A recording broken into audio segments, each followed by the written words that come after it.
You're listening to There's a Better Way, smart talk on healthcare and technology.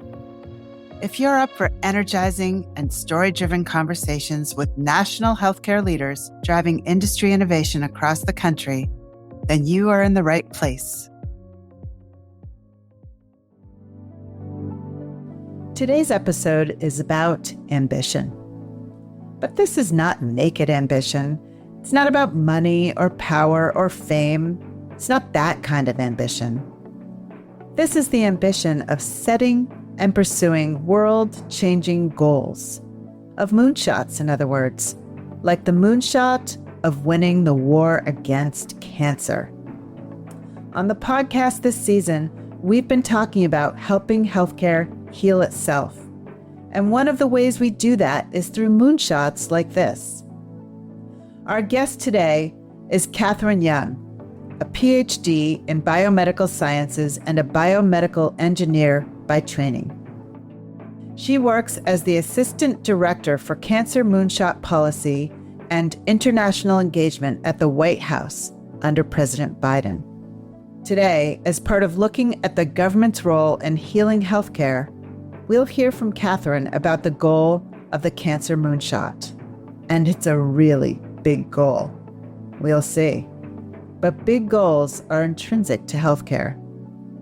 I am so pleased to welcome you to the show, Catharine, and I want to thank you in advance for your time and your perspective. Catharine, I am so happy to have you on the show today. Thank you so much for this opportunity. I appreciate it very much. All right, today we are talking about moonshots. The very idea of a moonshot conveys the concept of accomplishing the seemingly impossible.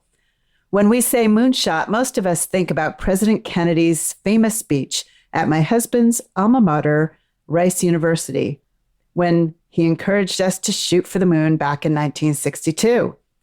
Flash forward to 2024, and now our moonshot involves cancer. Specifically, reducing the death rate from cancer in the United States by half over 25 years. Even just saying those words out loud gives me goosebumps, because there's probably not a single listener out there who hasn't been touched in some way by the devastating impact of cancer. This is where you come in, Catharine, with your work at the White House as Assistant Director of Cancer Moonshot Policy and International Engagement. I am anxious to talk with you about your work here, but before we do, let's back up and start where you started. I was actually born and raised in South Africa and really lived through a humanitarian crisis known as apartheid. Many of your listeners may be familiar, but if not, was a brutal system in South Africa where the white minority ruled the Black majority. And so growing up in that system, certainly, I think, planted the seeds for me personally to really, when I think about my career and what I have really been attracted to and focused on, is making systems, big systems that people reside in, whether that's a healthcare system or a political system or a research system, making those systems work for everybody. And so that really has been an innate internal driving force for me, I think, in my career since living in South Africa and immigrating to the United States with my parents when I was 18 years old. And from there, went on my educational career journey and became a scientist. I, at the time, didn't think science was really in my future, but really became attracted to the idea of being able to use science to solve big problems. And that was really the start of this career journey for me. At what point did you decide on neuroscience?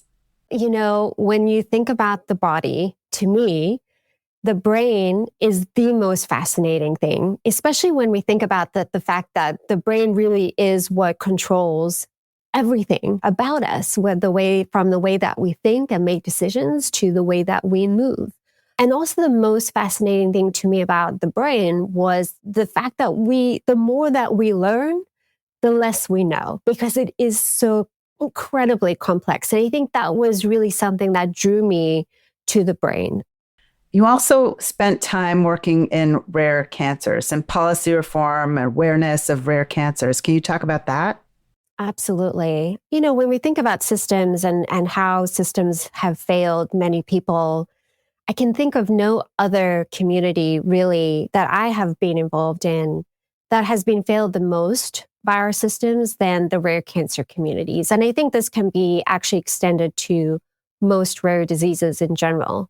You know, the thing about rare diseases is that even though it affects a very small amount of people, perhaps in the US or around the world, collectively, when we think about them together, they actually make up a huge percentage of patients. Rare cancers, while, you know, we always talk about them in the minority, actually make up, when we collectively think about it, most cancer diagnoses.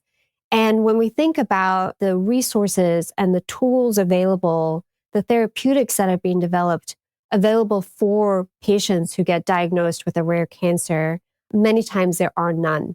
And so for me, entering into the space of really advocating for rare cancer patients was critically important to give voice to patients who really needed it and to really drive policy reform around making sure that patients did have access to the therapeutics that they needed. Everybody should have the same opportunities, the same access to medication, therapies, tools, and resources that everybody else has access to, especially when it comes to the common cancers as well. So really driving forward solutions for rare cancer patients became a big part of my career.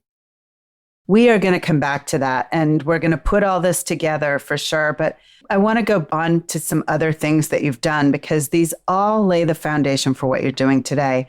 And they're fascinating. Your work leading international engagements on eliminating biological weapons, improving biosafety and biosecurity, and establishing and enhancing biosurveillance capacity. Tell us about that. Those all sound like big words. They do. I know, but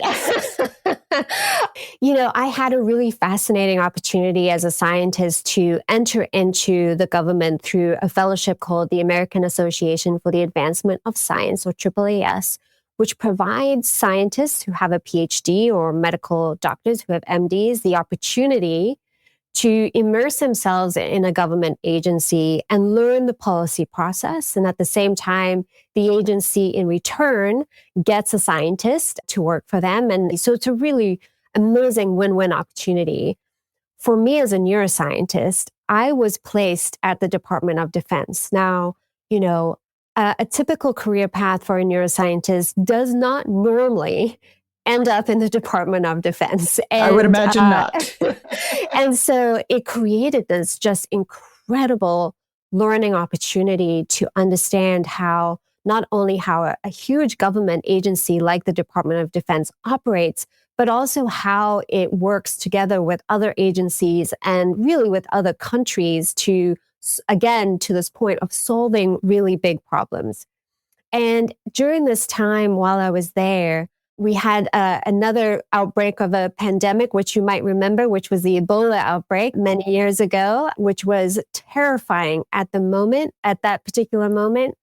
And I had this incredible opportunity to really have an inside seat at the Department of Defense, who played a really major role in tackling the outbreak of Ebola in Western Africa.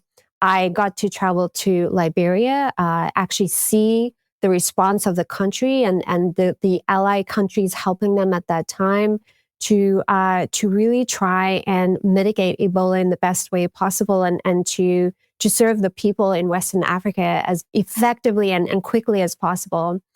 One might think, how does Ebola relate to biosurveillance or bioweapons? Well, you know, there was a concern that nefarious actors could get access to positive blood samples that were Ebola positive and use that as a bioweapon. It is something that causes great havoc and chaos, and we saw that unfold in Western Africa. So our job was to ensure that the countries not only have the tools and resources to be able to test for Ebola and treat for Ebola, but also to really secure a lot of the blood samples that were in hospitals themselves to make sure that they were safe and secure as well. We think about collaboration here at SureScripts all the time. The only way you can run a network is to be collaborative with all of the different market segments participating. And that's how we've scaled our work. So can you talk a little bit about the collaboration that you've brought back to the United States and how that is playing in the work you're doing today? There's a couple of really great collaborations happening right now. We are actually about to host a number of African countries at the White House this month, where we're going to be talking about exactly this collaboration between the United States and African nations and how collectively we can work together to solve these problems. And it's not just about the United States going and saying, this is what you need to do. It is a bidirectional learning process. We learn just as much working with countries around the world that they do from us. And it is critical for us in the United States to understand that the issues that many countries are facing, especially low and middle income countries, are often issues that we are facing in our own backyard too. Many rural areas, many underserved areas are facing the exact same components, the challenges that many low and middle income countries are facing as well. So it is really a critical thing for us to be very open and have these very bidirectional relationships with these countries because we learn just as much from them as they do from us. I'm going to turn topics just a little bit back to your work in neurology. In a TED Talk that you gave in 2020, you said that Americans take in 5 times more information, or took in 5 times more information in 2011 than they did in 1986. Can you explain to our listeners what you mean by information overload and what impact does that have? I mean, just think about our day-to-day activity of scrolling on our phone and the amount of information that we're just constantly consuming. You know, before social media and the advent of your phone that you could hold in your hand and just have instant access to the world, information, you had to go and seek it, right? It wasn't blasting in your face 24 hours. You can wake up at 3 a.m. in the morning, grab your phone and scroll and scroll and scroll and be bombarded by information. And so we really are living in this time of information overload where regardless of where you're turning, somebody is trying to tell you something, somebody is trying to sell you something, somebody is trying to convince you of something. And so it becomes really imperative that we learn, and it's very difficult, skills to be able to start to navigate this bombardment of information, to really be able to separate the good from the bad. And I think this is a challenge that we're all facing. Oh, sure. So what role do you see technology playing in helping with some of that? The White House Office of Science and Technology Policy, which is where the Biden Cancer Moonshot sits at the White House, we certainly think about artificial intelligence and technology a lot. It is the way of the future. It is here now. And so what do we do to make sure that we put the guardrails in place in order for safe usage of this technology and artificial intelligence and really convert it to the use of good for mankind instead of the nefarious side of things? And so this is a really big challenge that I think that not only the government will be facing and is facing, but also companies themselves that are looking to incorporate technology and artificial intelligence into their workflows and into their day-to-day lives. I think it is imperative to know that there are good things to come from this, right? If we can unburden physicians from a lot of the administrative tasks or having assistance in clinical decision-making, this can be a really, really amazing path forward for us in the healthcare field. But we also have to think about the other side, which is, you know, how safe are these systems? How is the data used? And what are the privacy guardrails put into that? What is the bias that has been encoded into these systems that will really perhaps just continue the issues, certainly the Biden-Harris administration has a huge focus on this right now. Let's talk about your TED Talk a little more, because you talk about not only the information overload, but then you have this discussion about how the brain takes shortcuts and it creates blind spots that can make us more prone to bias. Can you explain what that means? Absolutely. I use the term lazy. Our brain is not necessarily lazy, but it is encoded to take these shortcuts, right? It is from way back when we were, faced with many split decision making circumstances where the brain will take in information very superficially and then make snap judgments, and this can lead to a number of issues down the road, especially when it comes to biases, because we are not necessarily taking the time to really think critically through the information that we're receiving or the environment that we're in and the pieces that are coming towards us. So it is a really fascinating thing about the brain that I don't think a lot of us think about enough on a day-to-day basis, where making these decisions that we think about. So for example, if you meet somebody and you have already formed an opinion about them in the first few seconds of meeting with them, is that correct? Do we often take the time to really ask ourselves whether or not that the opinions that we're forming or the decisions that we're making are the correct ones based on information that we've taken in and potentially made very snap judgments about them?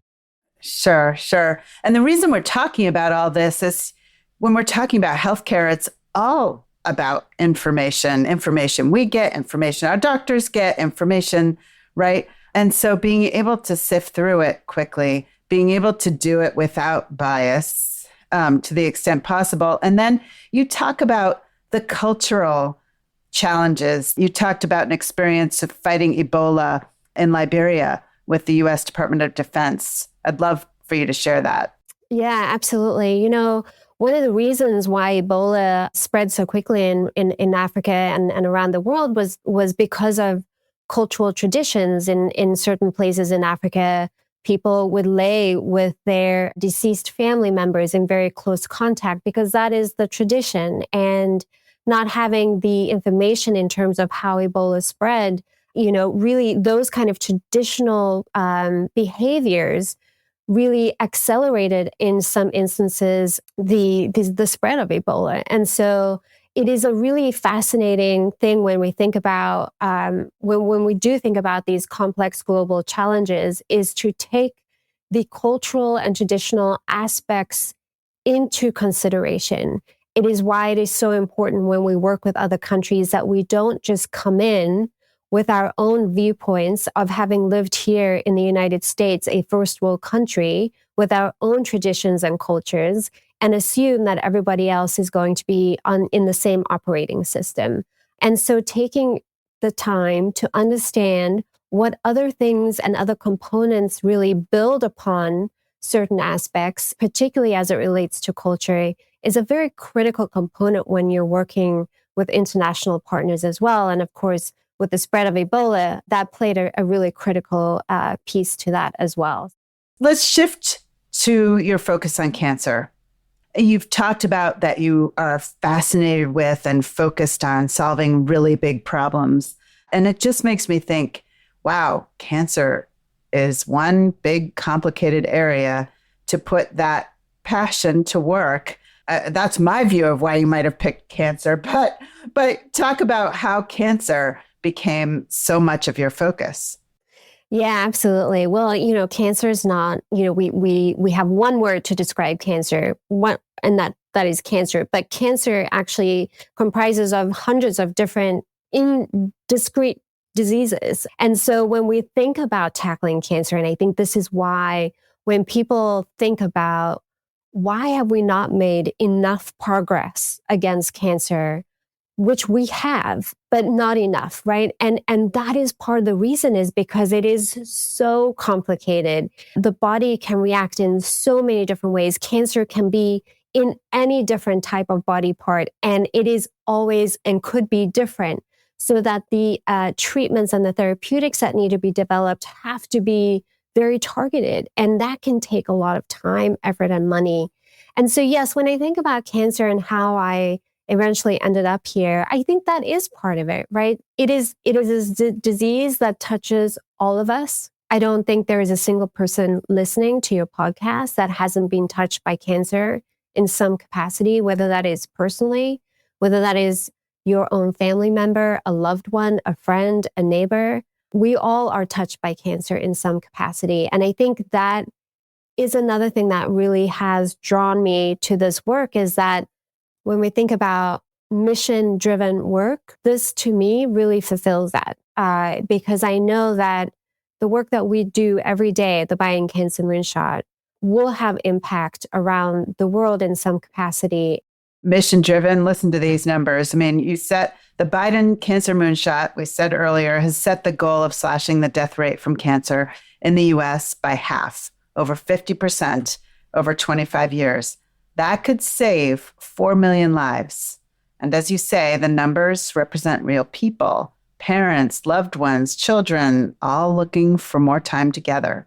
You know, that resonates with me. I've shared on this program before that I had my own bout, where I went in for a mammogram with no real risk factors and came out with a diagnosis of early stage breast cancer.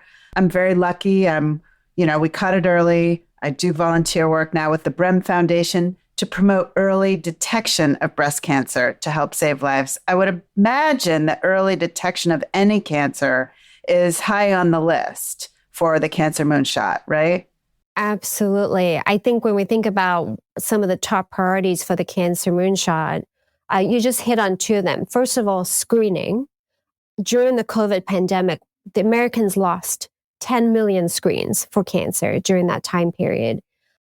We are very urgently trying not only to close that screening gap, but also exceeded those levels prior to the COVID pandemic as well. So it is critical that that screening component, as you said, we know when we catch cancer early, that's when health outcomes are the best. In your case specifically, I think that is just a great example of that. The other part of that is preventing cancers before they even start. And this is a really important thing because there are so many tools already at our disposal to be able to do just that. And the one thing that springs to mind and something that is of great importance to us at the Cancer Moonshot is the HPV vaccine. This really targets the HPV virus, which can lead to several different types of cancer, including cervical cancer, which is one of the biggest impact cancers when we think about female cancers in general, breast cancer, of course, being one of them as well. But here we have a vaccine that actually prevents it. We can prevent a certain cancer or several certain cancers as well. And yet not everyone has received this vaccine for a number of reasons. And it's complex, and humans are complex beings. And, we again bring our own biases and different thoughts and perspectives to your point earlier about the conversation around information overload. I mean, talk about vaccines and that being a really tricky subject, right? I mean, especially coming out of the COVID pandemic, where there was just such a huge, huge division, not only in this country, but around the world, around whether vaccines are the right thing to take or not. It is a very complicated topic. But again, we have something that prevents certain types of cancers. And it is imperative that we are not only ourselves making sure that we have given ourselves the opportunity to take these precautions, but also ensuring access to everyone in the United States and around the world who do want to, for example, have the HPV vaccine. It is really one of our jobs at the Cancer Moonshot to think about that access piece. How do we get these tools and resources that already exist out to everybody in the United States and across the world? So prevention and early detection are great ways to do this. Then you find cancer. And what is driving the innovation, around treating and supporting patients and caregivers? Yeah, absolutely. Well, again, you touched on two things that are really driving forces for the Cancer Moonshot. One is not only developing and driving new innovation around cancer treatments and therapeutics, but also, to my point earlier, making sure that that innovation reaches people across America as well, right? So innovation is only as good as it is to get to the people that it needs to get to. And if we are only hoarding innovation for certain groups in the United States and across the world, are we really doing our job? And I think the answer to that is no. So that access piece plays in that innovation piece. And we think about this a lot in terms of the arc from the innovation piece. So from early basic research through translational research to clinical trials, to then therapeutic development, to then getting it to the people that need it, right? And there's a lot of pieces involved in that. But then also, the other point that you brought up, which is another critical piece of the Cancer Moonshot, is patient support. How do we ensure that patients are able to not only navigate this incredibly complex disease, but how do we unburden them from all the other pieces that so often are left to the burden of the patient as well? One of them being understanding the information that's coming to them, which is a lot. One of the best descriptions I've heard of a cancer patient describe receiving a cancer diagnosis news from their physician was that all of a sudden they felt like they were walking through molasses, where the words were coming to them, but it was just so slow and they just couldn't quite understand and make out what was happening, right? And I think many people might be able to relate to that. So how do we support patients during that process, during a very critical time, and also throughout their entire journey, so that they understand what is available to them and the path that is best suited for them? And I think one of the best things to come out of the Biden Cancer Moonshot recently is patient navigation. The idea that you can actually have somebody who helps you navigate your entire cancer diagnosis from the time you receive the diagnosis through your journey through survivorship. And we have now been able to cover at least half of all Americans in terms of insurance coverage for this amazing service of having somebody be able to really walk by your side with a cancer diagnosis to really help you navigate that process. So can you talk about how technology or clinical information exchange might help play a role in the work that's happening here? Absolutely. One of the things that we're driving forward really is data sharing, data standardization, and empowering patients when it comes to their data. Well, depends who you talk to, but not the most exhilarating conversation ever, but it really is at the core of everything that we need in order to really drive solutions forward. And so the way that we think about it, not only at the Cancer Moonshot, but with this administration in general, is how do we get the plumbing right?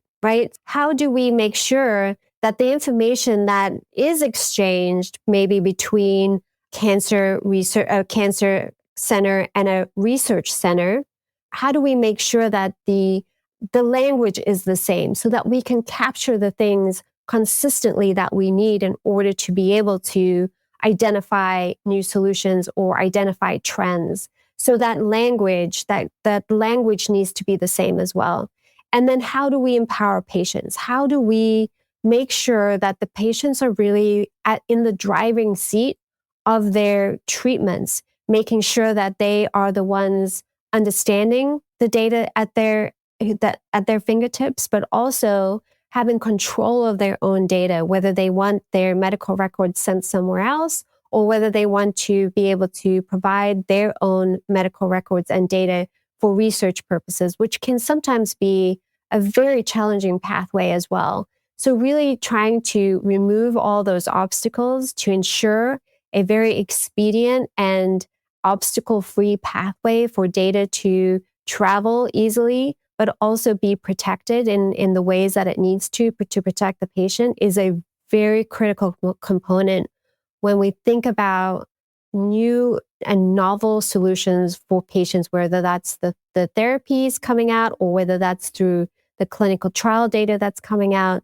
All those pieces are really critical, and they all require their own set of focus and teams working on that as well. That's great. That's great to hear and exciting for everyone. This is one of my favorite parts of the conversation where we kind of wrap it up with how healthcare might help, heal itself. But my question is really, healthcare is hurting. What's your diagnosis for what's wrong with it? It's a tough question. You left the tough one for the end. When I think about healthcare and how far we have come, because I do feel that we have made great progress. I think the reason why we are starting to turn the corner in many places is because we are including the patient as a partner in this work. And I think for many years, for many decades, for many centuries, the patient has been just that, a patient to, they're over here and we're over here. And there has been a very discrete disconnect between the two. What I've seen, and it brings me actually so much hope, and it's not just through the Biden Cancer Moonshot, but also through many organizations and even the private sector and industry have recognized how important it is to have the patient voice be a driver of the work going forward, being a critical architect of the solutions that are being proposed. Because there is no greater person that understands this disease than the patient themselves. And so it is absolutely imperative that we include them not only in conversations, but in actual solution and policy making as well. And I think we're starting to see that happen more and more. And that is, to me, I think, a huge credit of a lot of the progress we're starting to see. Oh, I love that. Put the patient in the center and listen, listen, listen. So is that how you would help healthcare heal itself? I absolutely would. I think we need to empower patients more. We need to give them all the credit too, and we need to make them an equal partner in this process. It's not just about the policymakers and the clinicians and the researchers doing their job.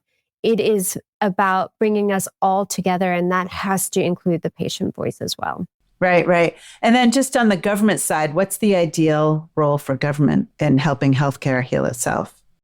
What I have learned in this process through the Biden Cancer Moonshot is that leadership matters. And when you have somebody in a leadership position, like as the president, driving progress forward and really being able to create this intense focus on something, it allows alignment for all the agencies to come together and really start to work together to see solutions happen.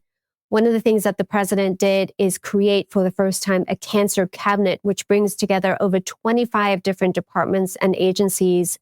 And we bring them together and ask the question, what could we and what should we be doing more for cancer patients? And now all of a sudden we have a very cohesive mechanism in order to execute work with. And so I think the government plays a huge role, of course, but we are not the only player. And again, going all the way back to the beginning of our conversation, this idea of collaboration and partnership with all the players in this ecosystem is so incredibly important. And I am just thrilled that we see that on this side, the incredible enthusiasm to be able to work with people, not just in the government, but outside as well, I think is a huge driving force that we're seeing move solutions forward. Fantastic. I think I'm getting a sense, but I'm going to ask anyway, what prescription would you write for healthcare? I think you're right. I think it is collaboration. It is making sure that we are bringing the right people at the table and really designing a system that works for patients with patients as well. Fantastic. Well, Catharine, it's been amazing talking with you. Thank you for all the work that you're doing. I just can't imagine a better place for you to be. And I'm really excited about the impact that the work you're doing is going to have on all of us.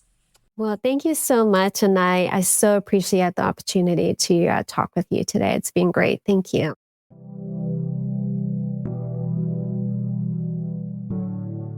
I stand by what I said at the beginning of this episode about ambition, that it's intrinsic to helping healthcare heal itself. I'd say that cutting cancer deaths in the US by half over 25 years is ambitious. But healthcare is a complex business, and we need big goals. How do we accomplish big goals like this?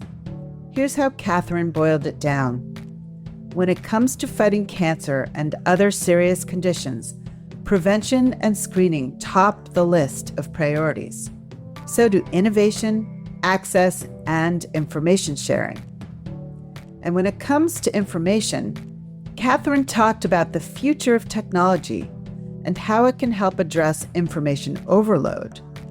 She also talked about the need to get the information sharing right so that the data and information that both providers and patients need can flow easily and effectively.